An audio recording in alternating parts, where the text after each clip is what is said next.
Suspense. And the producer of radio's outstanding theater of thrills, the master of mystery and adventure, William N. Robeson.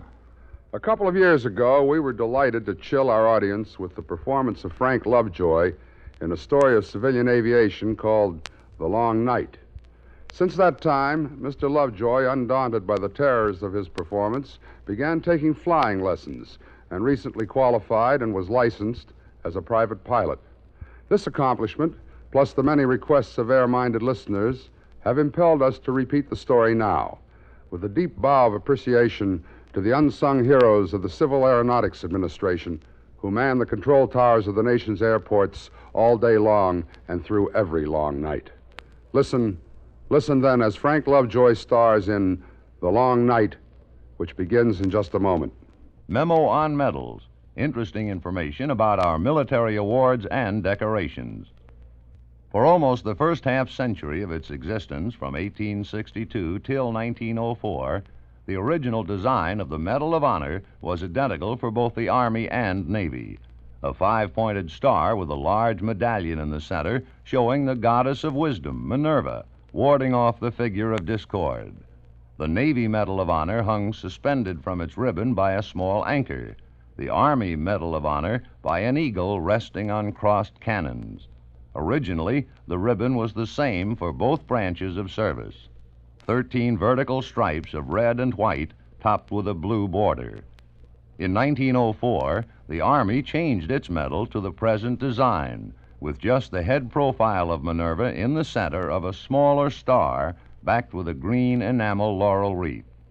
In 1913, the Navy changed its Medal of Honor service ribbon and in 1919 made an additional change, resulting in the present-day design, 5 white stars on a field of blue. The Medal of Honor, today as in the past, remains the highest military decoration that can be earned by an American serviceman for devotion and valor above and beyond the call of duty.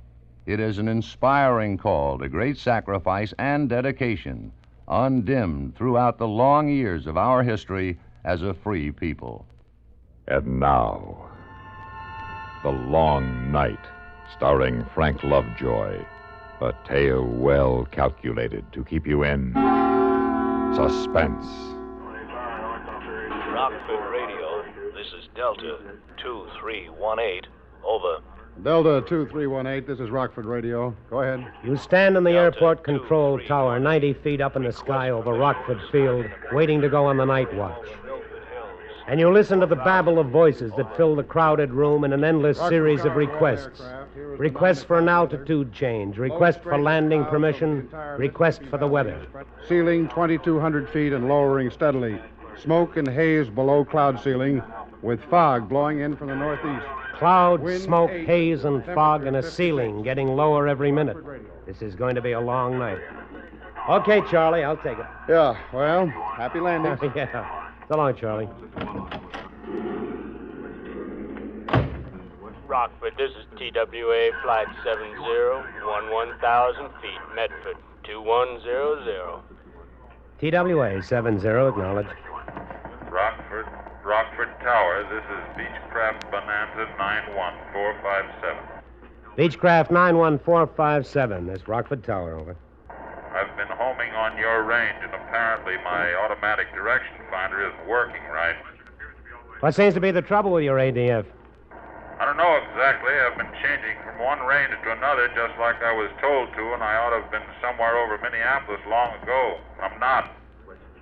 All right, 457, we'll work something out for you. Where are you flying from? Indianapolis? What was your last known position? Gee, I'm trying to think. I guess the last time I positively knew where I was when I departed Indianapolis. What time was that? About 5:30, maybe 5:45. 5:30? Please verify. That would be more than 3 hours en route. You should be well out of my range. Yeah, I know, but I've been circling for more than an hour trying to make the ADF work and looking for Rockford. What's your remaining fuel? Well, I guess there's no use kidding myself. I think I've got about 45 minutes. Maybe at the very best an hour. What's your altitude? I'm at 5,000 indicated, about 1,000 above the clouds. 457, take a good look around you. Are there any breaks in that overcast? Do you see any holes, any thin spots in your area at all? No, it's solid. It's a completely solid layer. Are you an instrument pilot? What do you mean? I mean, are you checked out on instruments? Do you have any instrument training? No, I've never been on instruments in my life. I'm just lost.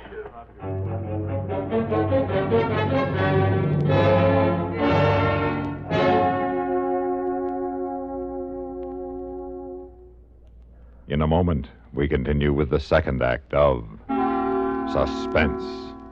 Another visit with Joe and Daphne Forsythe. Ooh, ouch, ooh. What's wrong, Joe? Daphne, have you been using my razor again? Just a little. I was peeling peaches. Oh, fine. Why didn't you change the blade? It feels like you've been sharpening pencils with this thing. Now, just a minute, buddy. It was you who said we could use more economy around here. And I've been saving wherever I can. And by shaving the skin off the peaches... But look at my face. Think how the Red Cross could have used all this blood. It's your own fault. You and your economy. Well, being penny conscious isn't such a bad idea. Not if you use common sense. Take savings bonds, for instance. Here it comes. Go right ahead and scoff. But I got 8 million Americans who agree with me. We all buy savings bonds on the payroll saving plan because we know that investing in bonds is the best way to use our money. We could use some of that money around here. Well, maybe, or maybe we just think we can. When we buy bonds, we guarantee we'll have the money in the future, when we'll certainly need it more. Stop waving that razor. You're splattering me with soap. Well, I don't mean to get excited, but who wouldn't? Where else can a man make an investment that's guaranteed to pay off $4 for every 3? And guaranteed by the credit of the whole U.S. of A. So there. Bravo! Bravo! All right. Now let me change the blade and get back to shaving. I think I'll stay and watch. Why? Because you're so cute when you cut yourself. Oh, fine. And now, starring Frank Lovejoy, Act 2 of The Long Night. You look at the clock, 9:04. You look at the clock and mentally give yourself 45 minutes. 45 minutes to find him, bring him in, and get him on the ground. Your mouth feels dry. You reach for a cigarette, and you do the next thing that must be done. Mike. Yeah. ATC emergency. Roger. This is Rockford Tower. Emergency to all concerned. Emergency landing at Rockford Airport. All aircraft below 8,000 feet within 20 miles of Rockford radio range leave courses immediately and maintain Rockford radio Tower, silence until Beechcraft, 91457. Rockford Tower. Come in, Have 457. emergency to all concerned. Okay, Rockford. Emergency landing at Rockford. Tell me, are you familiar with range orientation? Below 8,000 No, I don't know anything about that either. I'm just a businessman with a new airplane. I know only enough about the radio to tune in the station. 6-7 Alfred, acknowledge. I know I'm lost, though, and need help. These gas tanks aren't getting any fuller. Yes, I know. Now, This is 370. I'm going to try a Rockford. fix on you and bring you in over the Rockford Airport. I'll tell you what must be done, but you have got to do it. I can't fly the airplane for you. Do you understand? Yeah, okay, Rockford, I understand. I want you to listen very closely to the range signal. Put everything else out of your mind. Listen and describe exactly what you hear. Okay. Hello, Rockford. I hear a code sound. Is that the range? That's right. Now, what does it sound like? Well, it goes da-dit, da-dit. Okay, 457. Now, is it loud or soft? It's pretty loud. Okay, that's the N quadrant. Now, I want you to tune to the Madison, Wisconsin range and tell me what you hear. Okay, wait a minute. Yeah.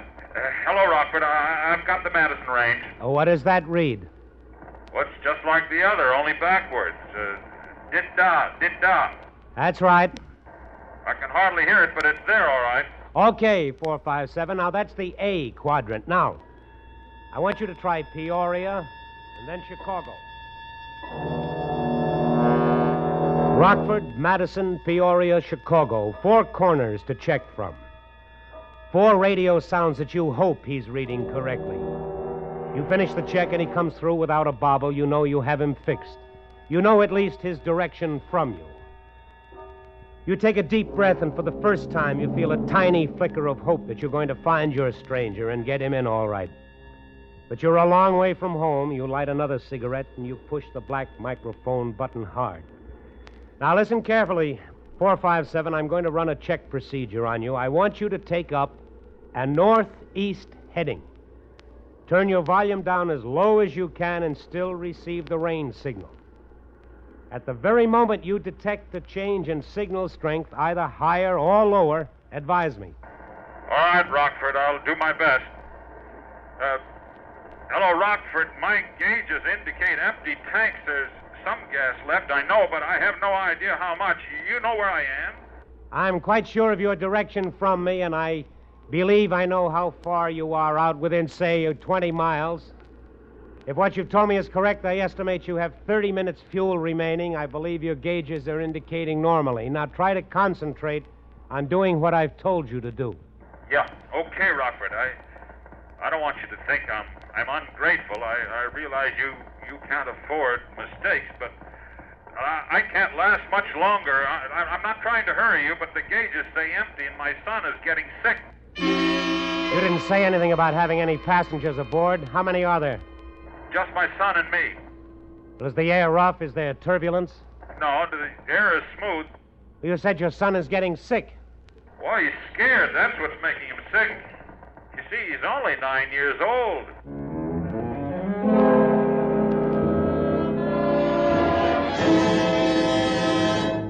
In a moment, we continue with the third act of Suspense. We have together ample capacity and freedom to defend freedom. This is NATO, the North Atlantic Treaty Organization. Soviet-dominated nations are held together only by political and military coercion. The strength and fiber of NATO lies in the fundamental unity in the face of dangers which threaten. Thanks to this solid fundamental unity, NATO nations can overcome difficulties and bring into harmony their individual points of view. The United States of America is a part of NATO. You should be aware of and alert to the objectives and programs of the North Atlantic Treaty Organization. And now, starring Frank Lovejoy, Act 3 of The Long Night. You don't say anything for a long minute. You just stare out into the miserable night and your thoughts are not nice. You think of your own kid and you thank God he's home safely in bed. And now you have an even stronger reason to bring this stranger home. You reach for the microphone button. Now listen carefully, 457. You should be approaching my west leg close into the station. I want you to listen carefully and describe any change in your signal. I won't call you. You call me when you hear anything change. Okay, Rockford. Hello, Rockford. The signal is much louder now, and I'm getting more of a continuous tone in my earphones, although I can still hear that other signal. All right, 457. That's fine. That's good. Now listen carefully.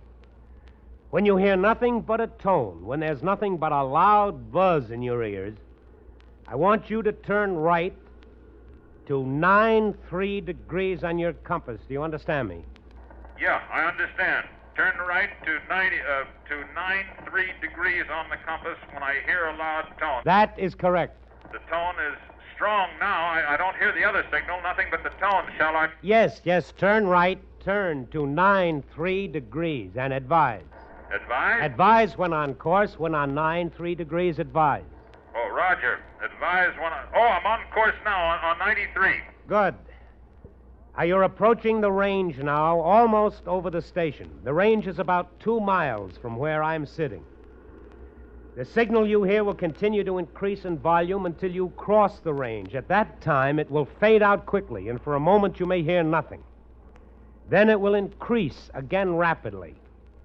Now, at the very instant your signal fades, I want you to make an immediate left turn to a heading of 45 degrees. You take that heading and advise. Understand? I understand. Mike. Yeah. Get on the phone and alert the local police and fire departments. Tell them what we've got. Roger. Get all the lights on the field and the runway markers. If we get them down through this, he won't have any time to spend looking for the field. Yeah, will do. That is, if we get him down through it.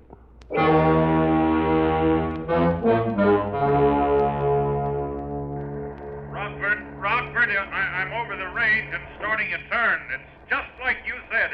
It's exactly the way you said it would be. Roger, 457. You're doing fine. Now, come left to 45, straight and level. Hold it until I tell you different. I'll call you back. I think you got him, Ken. If he's where he ought to be, we'll hear him in about 20 seconds. I'm going out on the platform and listen. Let me know if he calls in. Okay. You stand on the steel grating of the tower platform. You try to hear over the sounds from the field below. You strain your ears for a sound that should come to you out of the southwest. You never want to hear anything so much in your life. You hold your breath. You stop breathing to hear better. And then it's there, a single engine singing a quiet, sweet sound and approaching directly on course.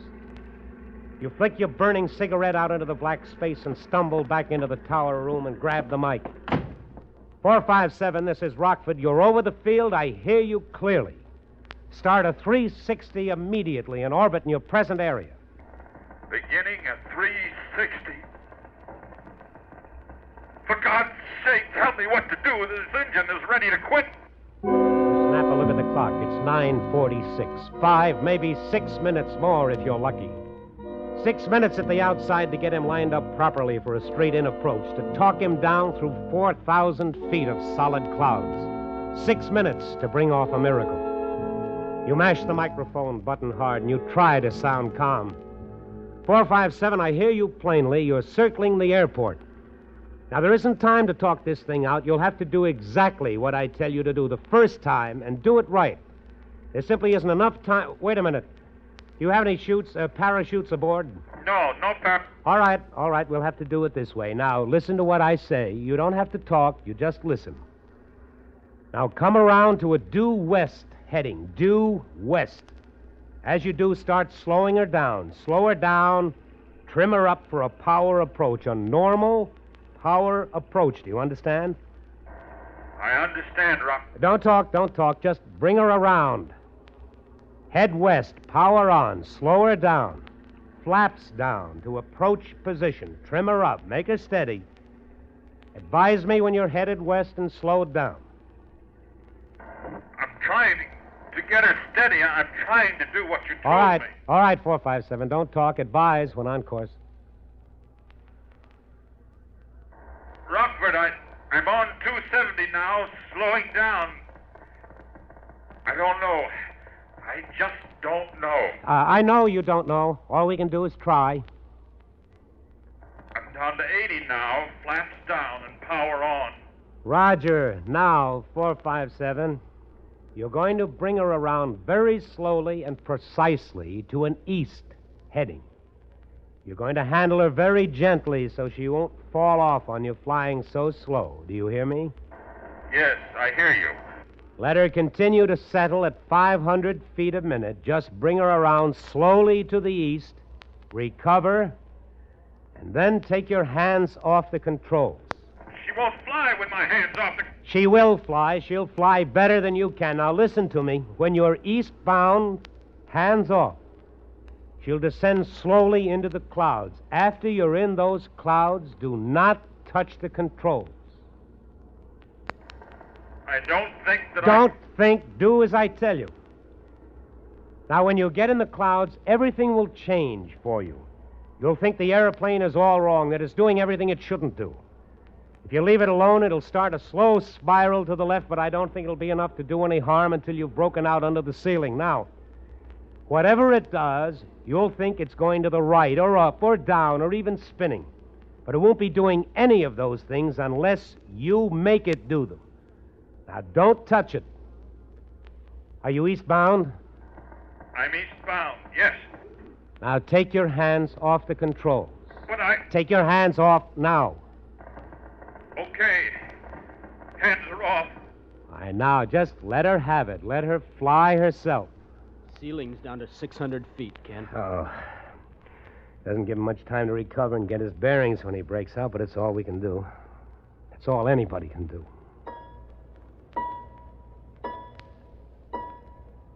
You stand there waiting.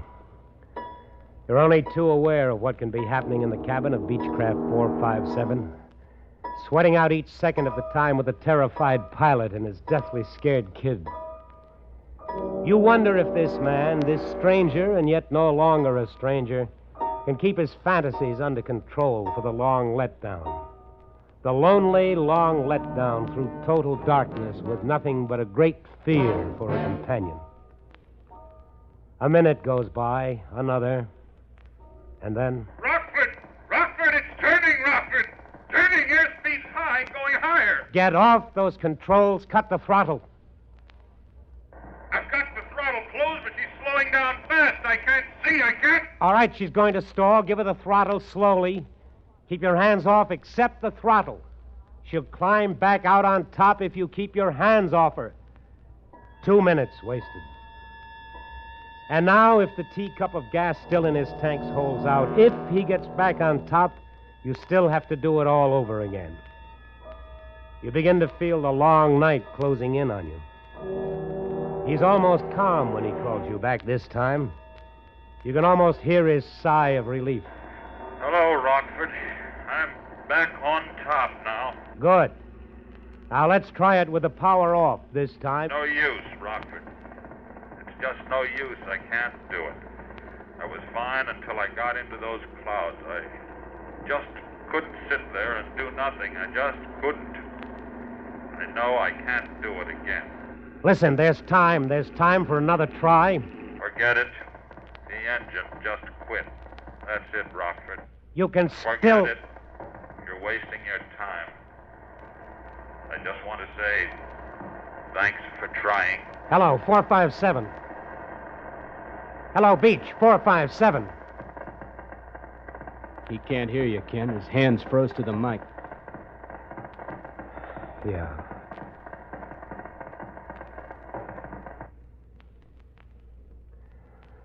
You better hit the crash button.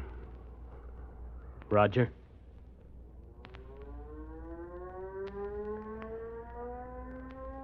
Rockford Tower to all planes awaiting landing instructions.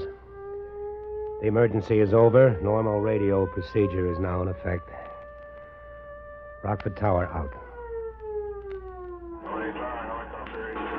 This is United 512 at 12,000 feet, Plainview range at 2151.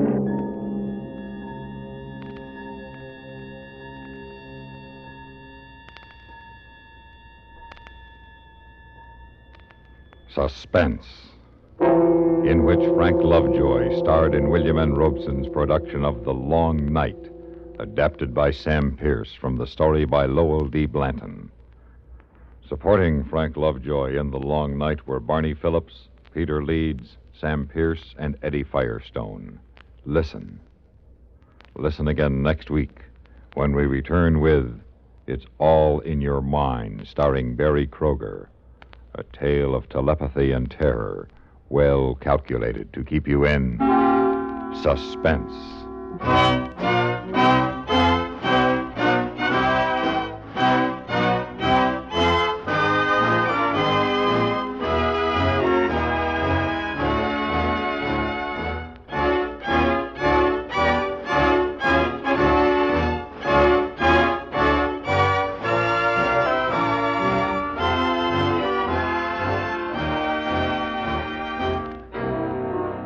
This is the United States Armed Forces Radio and Television Service.